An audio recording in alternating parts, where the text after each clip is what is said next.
देखिए फ्रेंड्स, मराठाओं की लड़ाई हम लोग पढ़ रहे हैं क्लास 8 के एनसीईआरटी चैप्टर 2। आगे चलिए, पॉइंट पॉइंट में समझिए। 18वीं शताब्दी के लास्ट लास्ट आते वक्त क्या हुआ कि कंपनियों ने जो है इसका ताकत पहचान लिया फ्रेंड्स, मराठाओं की ताकत को पहचानने लगे।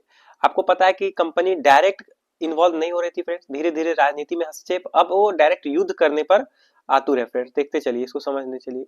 अ, अ, खत्म करना और काबू करने के लिए बहुत सोचने लगी थी। ठीक है फ्रेंड्स, 1761 में पानीपत की तीसरी लड़ाई आप लिखिए, साथ में नोट लिखे चलिए, कुछ पॉइंट्स में लिखवा दूंगा। जैसे कि देखिए क्या लिखा हुआ है, 1761 में पानीपत की तीसरी लड़ाई में हार हो गया। किसका हार हुआ फ्रेंड्स? आपको मराठाओं का। और मराठाओं का जो दिल्ली से देश का शासन चलाने का सपना था मराठाओं का, वो चूर चूर हो गया। आप समझ रहे हैं, अंग्रेजों की जीत हुई थी। उन्हें कई राज्यों में बांट दिया गया। इन राज्यों को बागडोर, है ना, इन राज्यों की बागडोर सिंधिया, हो होलकर, गायकवाड़ और भोंसले जैसे अलग अलग राजवंशों के हाथों में दे दी गई। तो आप ये सिर्फ इतना याद रखिए कि इसका जो क्षेत्र है उसको कई टुकड़ों में बांट दिया गया। आप चाहे तो लिख सकते हैं फ्रेंड्स, ताकि मेंस में आपका ये चीज क्लियर रहे। अलग अलग राजवंशों में बांट दिया गया। इन राजवंशों के बारे में हमेशा आपको पढ़ना है। भोयसल राजवंश, गायकवाड़ राजवंश और होलकर राजवंश और सिंधिया राजवंश, ये लिखिए आप, ये इंपॉर्टेंट है। ठीक है, तो ये यहाँ से यहाँ तक हाईलाइट है। ठीक है फ्रेंड्स, तो इसको आप लिखते चलिए। आइए देखते हैं। उसके बाद आप समझिए, अलग अलग राजवंशों में बांट दिया गया। ये सारे सरदार एक पेशवा सर्वोच्च मंत्री के अंतर्गत एक कन्फेडरेसी राजमंडल के सदस्य थे। तो ये क्या थे फ्रेंड्स? एक पेशवा। पेशवा किसको कहा जाता था? सर्वोच्च मंत्री का नाम पेशवा था। पीवाईक्यू के सेशन में मैंने आपको बताया है। ठीक है, कि पेशवा का क्या नाम आपको है? सर्वोच्च मंत्री है। ठीक है, आपको इसमें एक मिनट फ्रेंड्स, ये इस टाइम कहाँ पे हम लोग पढ़ रहे हैं? हम लोग पढ़ रहे हैं मराठाओं के टाइम पीरियड में। तो मराठाओं का जो मंत्रीगण था उसमें पेशवा जो सर्वोच्च मंत्री था, ठीक है, के अंतर्गत कन्फेडरेसी राजमंडल इसका नाम है। कीवर्ड्स जहां लिखे हुए हैं उसको आप लिखते चलिए, के सदस्य थे। पेशवा इस राज्यमंडल का सैनिक और प्रशासनिक प्रमुख होता था। पुणे में रहता था। ठीक है फ्रेंड्स, ये सब पुणे में रहते थे। ठीक है, यहाँ देखिए, महादजी सिंधिया और नाना फाडनिस 18वीं सदी के आखिर के दो प्रमुख प्रसिद्ध मराठा योद्धा और राजनीतिज्ञ थे। आगे देखिए फ्रेंड्स, तो ये क्या थे? आपका प्रसिद्ध मराठा योद्धा और राजनीतिज्ञ थे। ठीक है, एक के बाद एक कई युद्धों में कंपनी ने मराठाओं को घुटने टेकने पर मजबूर कर दिया। ठीक है फ्रेंड्स, आपको समझ आ रही है चीजें? देखिए, मजबूर कर दिया। पहला युद्ध 1782 में सीलाबाई संधि के साथ खत्म हुआ। तो आप ये सीलाबाई संधि आप कब हुआ? युद्ध जो है 1882 में समाप्त हुआ। ठीक है, इसको आप लिखिए। और कंपनी और मराठाओं के बीच के युद्ध का संधि है ये, इसको याद रखिए, टाइम पीरियड याद रखते चलिए। ये सब पीवाईक्यू है, आपको पूछेगा ये सब। देखिए, जिसमें कोई पक्ष नहीं जीत पाया था। ठीक है, ये जो संधि हुई थी सीलाबाई संधि, इसमें क्या मराठाओं की जीत हुई या कंपनियों की? तो कोई भी जीत नहीं हो पाई, ये याद रखिए। ठीक है, दूसरा अंग्रेज मराठा युद्ध कब हुआ? 1803 से 5 कई मोर्चों पर लड़ा गया। ठीक है, तो ये टाइम पीरियड में दूसरा युद्ध हुआ इसमें। ठीक है, यहाँ देखिए, दूसरा युद्ध हुआ और इसमें कई मोर्चों पर लड़ाई हुआ। इसका नतीजा यह हुआ कि उड़ीसा और यमुना के उत्तर स्थित आगरा व दिल्ली सहित कई भूभाग अंग्रेजों के कब्जे में आ गए। तो आप समझ रहे हैं कि आगरा, दिल्ली, आगरा, इस मैप में आपको क्लियर है कि कई भूभाग जो है अंग्रेजों के कब्जे में आ गए। कौन सा युद्ध के बाद? दूसरा युद्ध के बाद। ठीक है, आंग्ल मराठा युद्ध या अंग्रेजी मराठा युद्ध बोलते हैं इसको। दूसरा, इसका टाइम पीरियड है 803 से 5, ये आप क्लियर किए। और पहला युद्ध का संधि का नाम क्या था फ्रेंड्स? 1782 में हुआ था, सालबाई संधि। इसका क्या पक्ष है कि कोई भी पक्ष नहीं जीत पाया था। ठीक है फ्रेंड्स, आगे चलिए।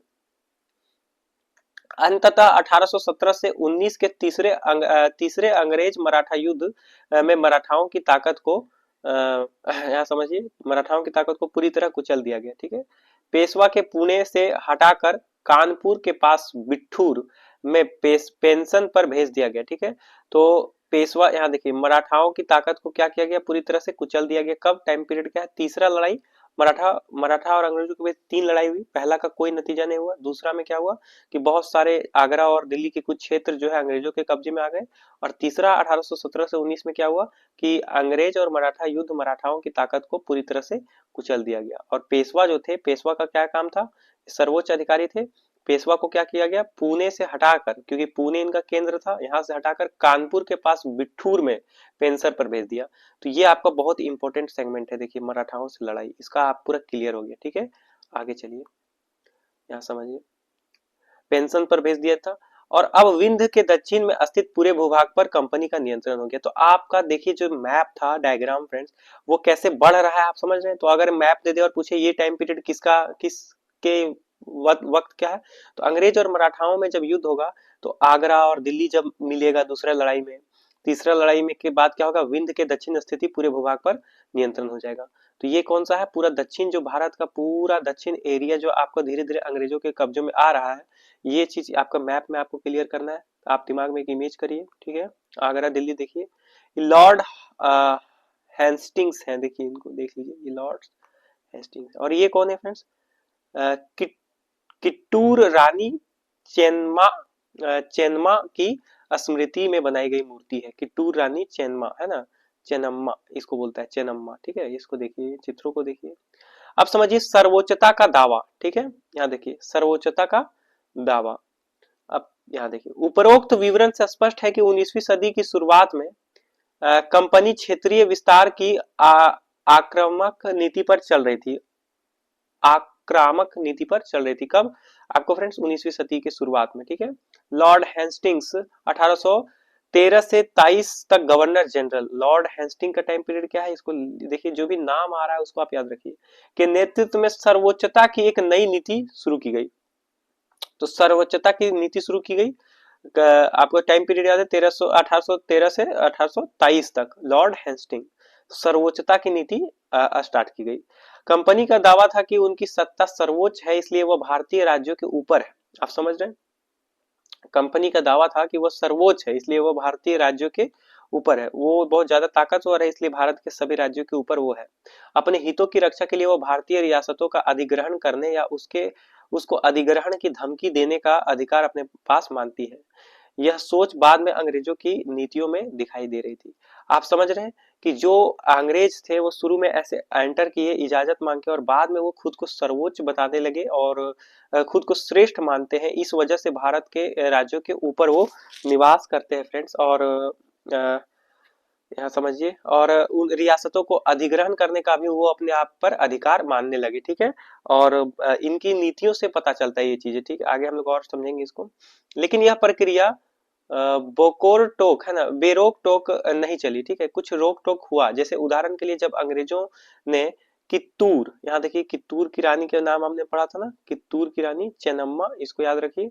ये जो यहाँ पे इमेज दिया गया फ्रेंड्स, इसके बारे में आपको क्या करना है, डिटेल आपको लिख लेना है नोट्स में, चेन्नम्मा के बारे में। जैसे बेरोक टोक नहीं चली क्योंकि कित्तूर फिलहाल कर्नाटक में है। कित्तूर कहाँ पे है, इसको लिखिए, कित्तूर कर्नाटक में है। ठीक है, कि छोटे छोटे राज्य को कब्जे में लेने के प्रयास किया तो रानी चेन्नम्मा ने हथियार उठा लिया। तो रानी चेन्नम्मा का संबंध कहाँ से है, एक मिनट देखिए, रानी चेन्नम्मा का संबंध है कित्तूर से, और कित्तूर कहाँ पे है, कर्नाटक में। और यहाँ पर क्या है कि छोटे छोटे राज्यों में जब अंग्रेज कब्जा करने लगे तो चेन्नम्मा हथियार उठा ली थी। आप ये बात याद रखिए। अंग्रेजों के खिलाफ आंदोलन छेड़ दिया, 1824 में उन्हें गिरफ्तार किया गया और 1829 में जेल में ही उनकी मृत्यु हो गई। ठीक है फ्रेंड्स, 1824 में गिरफ्तार किया और 29 में जेल में मृत्यु होगी। क्या आपको लगता है कि ये मृत्यु स्वाभाविक है, यहाँ पर मतलब ये कुछ हुआ है तभी तो मृत्यु हुआ ना फ्रेंड्स, ये आप सोच सकते हैं आप खुद से। आगे देखिए, चेन्नम्मा के बाद कित्तूर स्थित संगोली के एक गरीब चौकीदार कौन है फ्रेंड्स, नाम देखिए, रायन्ना ने यह प्रतिरोध जारी रखा। तो आपको दो नाम याद रखना है फ्रेंड्स, रायन्ना नाम याद रखिए, क्योंकि कौन, चेन्नम्मा के बाद रायन्ना, इनको केरला में इसी टाइप से नाम रहता है फ्रेंड्स। यहाँ कर्नाटक में देखिए, कर्नाटक का नाम है ना, कर्नाटक का नाम। तो चेन्नम्मा और दूसरा कौन है फ्रेंड्स, दूसरा है रायन्ना। तो चेन्नम्मा के बाद रायन्ना ने ये हथियार उसका प्रतिरोध किया।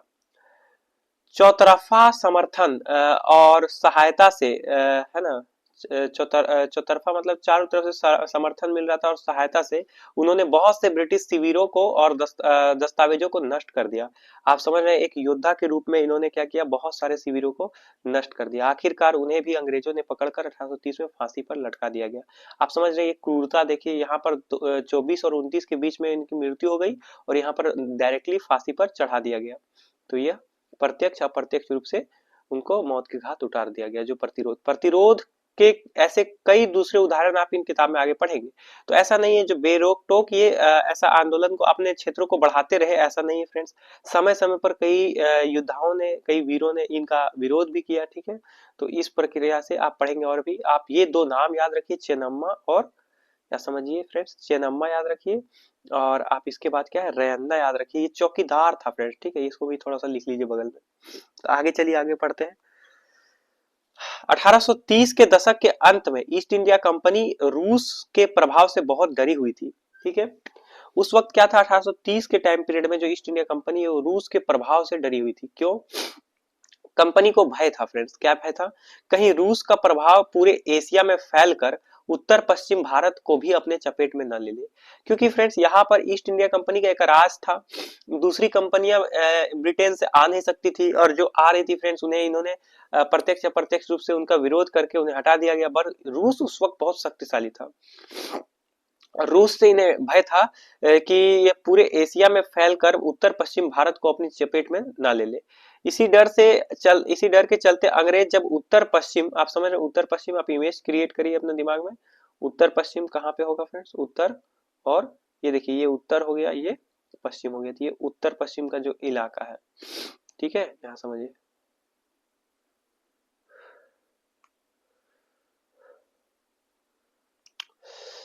उत्तर पश्चिम को अपने चपेट में ना ले ले, ठीक है फ्रेंड्स। आवाज आ रही है, देखिए इसी डर से क्या किया गया, यहाँ समझिए। इसी डर से, देखिए इसी डर से क्या हुआ, इसी डर के चलते अंग्रेज जब उत्तर पश्चिम भारत पर अपना नियंत्रण स्थापित करना चाहते थे, है ना, इसलिए वो अपना नियंत्रण उत्तर पश्चिम में भी नियंत्रण करना चाहते थे। उन्होंने 1838 और 42 के बीच अफगानिस्तान के साथ लंबी लड़ाई लड़ी। तो 1838 और 42 के बीच क्या हुआ था, अंग्रेजों ने अफगानिस्तान के साथ एक लंबी लड़ाई लड़ी थी फ्रेंड्स। थोड़ा तबीयत खराब है, इशू नहीं आना चाहिए फ्रेंड्स आवाज में। कोई दिक्कत हो रहा होगा तो कमेंट करिएगा। यार देखिए लड़ाई लड़ी और वहां अप्रत्यक्ष कंपनी स्थापित कर लिया। तो वहां पर क्या किया, अप्रत्यक्ष रूप से अफगानिस्तान में भी अपना स्थापित कर लिया कंपनी, वहां से भी व्यवसाय अप्रत्यक्ष रूप से कर रही थी फ्रेंड कंपनी। तो ये आपको एक बड़ी बात पता चली कि ये अफगानिस्तान में 1838 से 42 के बीच अफगानिस्तान में युद्ध किया और वहां पर क्या किया, आपको 1843 में एक संधि में कब्जे में आ गया, ठीक है। और इसके बाद देखिए अप्रत्यक्ष रूप से वहां पर शासन स्थापित कर लिया और 1843 में क्या हुआ, सिंध भी कब्जे में आ गया। तो सिंध भी 1843, आपको मैप देखिए इसका डायग्राम बढ़ रहा है ना। तो ये सब टाइम पीरियड के साथ आप लिखते चलिए, फर्स्ट आप ऊपर लिखिए, सेकेंड, थर्ड और ये फोर्थ और ये फाइव्थ, ऐसे करके लिखते चलिए। आगे चलिए, इसके बाद पंजाब की बारी थी, है ना, चूंकि सिंध भी उन्होंने जीत चुका था, पंजाब की बारी थी। यहाँ महाराजा, पंजाब में कौन था समझिए, यहाँ महाराजा रणजीत सिंह ने अपनी दाल नहीं गलने दी, ठीक है, उनकी दाल नहीं गलने दी। तो पंजाब में कौन लीड कर रहा था उस वक्त, देखिए पंजाब में महाराजा रंजीत सिंह लीड कर रहा था फ्रेंड्स, और कंपनी की दाल वहां गलने नहीं दी। क्योंकि 1839 में उनकी मृत्यु के बाद रियासत के साथ दो लंबी लड़ाइयां हुई। आखिरकार 1849 में अंग्रेजों ने पंजाब का भी अधिग्रहण कर लिया। आगे की क्लासेस वाले एनसीईआरटी में आप महाराजा रंजीत सिंह जो पंजाब का लीड कर रहे थे, जो 1839 तक उनकी मृत्यु हो गई थी, इसी बीच में उन्होंने दो लड़ाइयां लड़ी थी। इनके पुत्रों का क्या रोल था आप आगे पढ़ेंगे फ्रेंड्स, ठीक है। आप समझिए, विलय नीति समझिए, ठीक है, विलय नीति। एक काम करिए फ्रेंड्स, इसको बाद में देखेंगे, ठीक है, विलय नीति। चलिए।